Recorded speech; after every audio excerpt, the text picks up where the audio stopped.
பவுலின் முன்னுரிமை. பவுல் நாடு, தேசங்கள், கடலெல்லாம் கடந்து நற்செய்தி அறிவித்தார் என்று நாம் பார்க்கின்றோம்.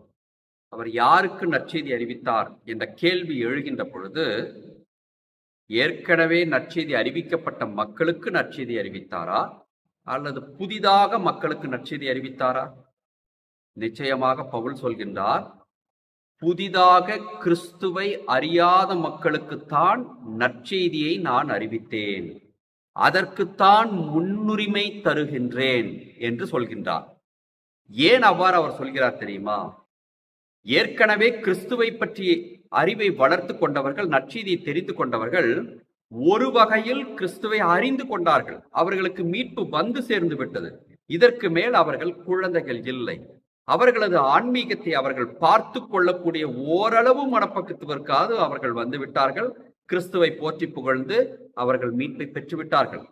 ஆனால் யார் யாரெல்லாம் கிறிஸ்துவை, நற்செய்தியை அறியவே இல்லையோ அவர்களுக்கு மீட்பு இன்னும் வந்து சேரவே இல்லையே, அவர்களெல்லாம் மீட்பு பெறாமலேயே போய்விடுவார்களே என்கின்ற ஒரு ஏக்கத்தில், ஆதங்கத்தில் தான் புதிதாக சென்று மக்களுக்கு நற்செய்தி அறிவிக்கின்றார்.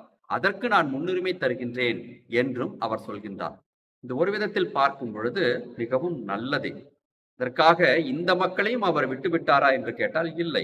அவர்களுக்கு ஊக்கம் தரும் விதமாகத்தான் கடிதங்கள் வாயிலாக அவர் ஊக்கப்படுத்திக் கொண்டே இருக்கின்றார். மக்களை இன்னும் நீங்கள் விசுவாசத்தில் வளருங்கள் என்று சொல்கின்றார். இந்த மக்களுக்கு, ஏற்கனவே நற்செய்தியை பெற்றுக்கொண்ட மக்களுக்கு அவர் ஆழமான விசுவாசத்தை கடிதங்கள் வாயிலாக உணர்த்துகின்றார். இந்த மக்களுக்கு நேரடியாக சென்று நற்செய்தி அறிவிப்பதில் முன்னுரிமையை தருகின்றார். இது பவுல் கற்றுக்கொண்ட ஒரு உன்னதமான பணி. இந்த பணியை செய்வதற்கு குருக்களாகிய நாங்கள் மட்டுமல்ல, எல்லோருமே அழைக்கப்பட்டிருக்கின்றோம். நீங்கள் வெளியில் சென்று நற்செய்தி அறிவிக்க முடியாவிட்டாலும் கூட உங்கள் குழந்தைகள் கிறிஸ்துவை பற்றியும், கிறிஸ்தவத்தை பற்றியும், திருச்சபை பற்றியும் அறியாமல் இருந்தால், நிச்சயமாக அறியாமல் இருக்கக்கூடிய உங்கள் குழந்தைகளுக்கு ஜெபங்களையும், சிலுவை அடையாளத்தையும், பைபிளையும் சொல்லித்தர வேண்டியது பெற்றோரின் கடமை.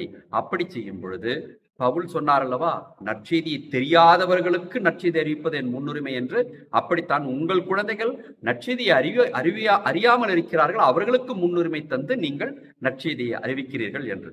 பவுல் மட்டுமல்ல, பெற்றோர்களும் கூட நற்செய்தி அறிவிப்பாளர்களே.